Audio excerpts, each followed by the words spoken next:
में question number 8 है और इस क्वेश्चन में find equation of circle which passes through origin, यानी एक पॉइंट ओरिजिन आ गया, हुज इंटरसेप्ट्स यानी एक्स और वाई एक्सिस पर जहाँ इंटरसेक्ट हो रहा है इसे कहते हैं इंटरसेप्ट्स। तो वो गिवन है 3 और 4। तो अब आप इसके पॉइंट्स को लिखेंगे कैसे, यानी गिवन में आपके पास वो 3 पॉइंट्स बता रहा है, ओरिजिन 0,0, एक्स इंटरसेप्ट जब होगा तो फिर 3 होगा और वाई वहाँ 0 होगा, और जब वाई इंटरसेप्ट होगा तो फिर वहाँ एक्स 0 होगा और वाई की वैल्यू हो जाएगी 4। अब ये 3 पॉइंट्स हैं और क्वेश्चन नंबर 4 आपने इन डिटेल कर लिया है कि जब 3 पॉइंट्स हों तो इक्वेशन ऑफ सर्किल हम कैसे निकालते हैं। तो इक्वेशन ऑफ सर्किल को हम किस तरह सॉल्व करेंगे, हम अपनी जर्नल इक्वेशन को यूज़ करेंगे, X square plus Y square plus 2gx plus 2fy plus सी।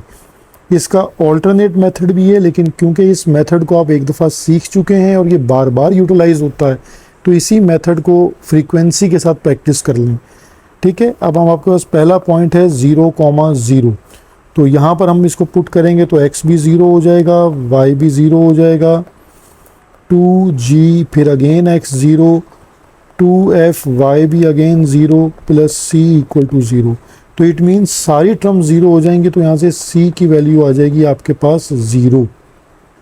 नेक्स्ट पॉइंट है आपके पास 3,0, ठीक है, इसे पुट कर लीजिए तो ये आ जाएगा 3 स्क्वायर प्लस y यानी 0 का स्क्वायर प्लस 2gx यानी 3 प्लस 2fy है 0 और c आपकी वैल्यू निकली हुई है तो इसको आप डायरेक्टली 0 पुट कर दें। ठीक है, तो यहाँ से आप देखेंगे 3 स्क्वायर हो जाएगा 9 और 0 आपके पास ख़त्म हो जाएगा और ये हो जाएगा 2 3 6g, f की टर्म भी ख़त्म हो जाएगी। तो देखें यहाँ से g की वैल्यू आ जाएगी 6g इक्वल टू -9 और g की वैल्यू को अब आप -9 डिवाइडेड बाई 6, 3 3 9, 3 2 6, तो -3/2, तो ये g की वैल्यू हमारे पास आ गई -3/2।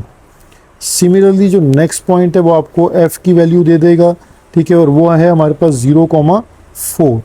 तो हम इसको 0,4 के को पुट करते हैं जर्नल इक्वेशन में, 0 square plus 4 square plus 2gx यानी 0 प्लस 2fy यानी 4 प्लस c ऑलरेडी 0 है तो इक्वल टू 0। ठीक है, 0 स्क्वायर हमारे पास टर्म ख़त्म हो जाएगी और 4 का स्क्वायर हो जाएगा 16, अगेन g की टर्म 0 हो जाएगी और 2 4 8f इक्वल टू 0। तो यहाँ से हमारे पास 8f equal to -16, then f की वैल्यू आ जाएगी -16 डिवाइडेड बाई 2 और आफ्टर कैंसिलेशन ये आ जाएगा -2। ठीक है, तो यहाँ से f की वैल्यू हमारे पास है -2।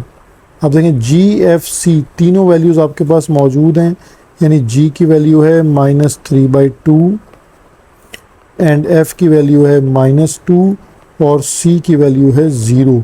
तो रिक्वायर्ड इक्वेशन आपको पता है कि x square plus Y square plus 2gx plus 2fy plus c equal to 0। यहाँ जब आप gfc की वैल्यूज़ पुट करेंगे तो आपके पास रिक्वायर्ड इक्वेशन आ जाएगी। यहाँ 2g आपके पास है -3/2x और इसी तरह 2f -2y सेम और c है 0 इक्वल टू 0। तो यहाँ से 2 और 2 को कैंसिल कर दें तो रिक्वायर्ड इक्वेशन है x square plus Y square plus minus 3x plus minus 2 2 4y equal to 0। ये हमारी रिक्वायर्ड इक्वेशन आ गई जो कंडीशन थी उसके अकॉर्डिंगली। क्वेश्चन नंबर 8 और अब इसका पार्ट है बी। अगेन हमारे पास 3 पॉइंट्स हैं, एक ओरिजिन से पास होता है 0,0 और ये एक्स इंटरसेप्ट है। ठीक है, इसको एक्स इंटरसेप्ट कहेंगे हम, और जब एक्स इंटरसेप्ट आप पुट करते हैं तो y 0 होता है और फिर ये हमारे पास y इंटरसेप्ट है। ठीक है, तो यहाँ x हो जाएगा 0। इस तरह हम आपके पास 3 पॉइंट्स बन जाएंगे। इन 3 पॉइंट्स को हम थ्रू जर्नल इक्वेशन सॉल्व कर लेंगे, x square plus Y square plus 2gx plus 2fy plus c equal to 0। ठीक है, अच्छा, यहाँ एक बात बताता चलूँ, इन दोनों जो पार्ट्स हैं इनके आंसर बुक में रॉन्ग है, ठीक है। आप इसको कहीं से भी टैली कर सकेंगे, कर लीजिएगा, ठीक है। तो ये इसका यही राइट मेथड है जिससे मैं आपको बता रहा हूँ। अब आपके पास पहला पॉइंट है 0,0। जब हम इसको पुट करेंगे तो x0 y0 plus 2gx again 0 और 2fy भी 0 प्लस c इक्वल टू 0। तो यहाँ से हमारे पास c की वैल्यू आ जाती है 0, ठीक है। अब हमारे पास नेक्स्ट पॉइंट है 2,0। तो ये 2 का square plus 0 square plus 2gx यानी 2 और 2fy यानी 0 प्लस c इक्वल टू 0। अब c भी हम नेक्स्ट स्टेप में 0 कर देंगे, ठीक, क्योंकि इसकी वैल्यू हमारे पास 0 आ चुकी है। 2 का स्क्वायर 4 और 0 की टर्म ख़त्म हो जाएगी, 2 2 ज़ा 4 g प्लस c भी अगेन 0 हो जाएगा, तो यानी इक्वल टू 0 रह जाएगा। तो अब 4g equal to -4, then -4 divided by 4, तो g की वैल्यू आ जाएगी -1। और नेक्स्ट पॉइंट अब हमारे पास है 0,4। तो 0,4 के अकॉर्डिंगली हम पुट करते हैं 0 square plus 4 square plus 2gx यानी 0 प्लस 2fy है 4 प्लस c हमारे पास 0 ही है, तो इसको 0 यहाँ डायरेक्टली पुट कर देते हैं। तो 0 स्क्वायर ख़त्म, 4 स्क्वायर 16, g की टर्म ख़त्म हो जाएगी और 2 4 ज़ा 8f इक्वल टू 0। तो यहाँ से हमारे पास 8f इक्वल टू -16 और देन f की वैल्यू आ जाएगी -16 डिवाइडेड बाय 8 और इक्वल टू -2। तो यहाँ से f आ गया हमारे पास -2। तो जब आपके पास वैल्यूज़ आ जाती हैं, g की वैल्यू है -1, f की वैल्यू है -2 और c की वैल्यू है 0। ये g, f एंड c की वैल्यूज़ हैं हमारे पास g -1, f -2 और c इक्वल टू 0। तो हम जर्नल इक्वेशन को यूटिलाइज़ करेंगे, ठीक है।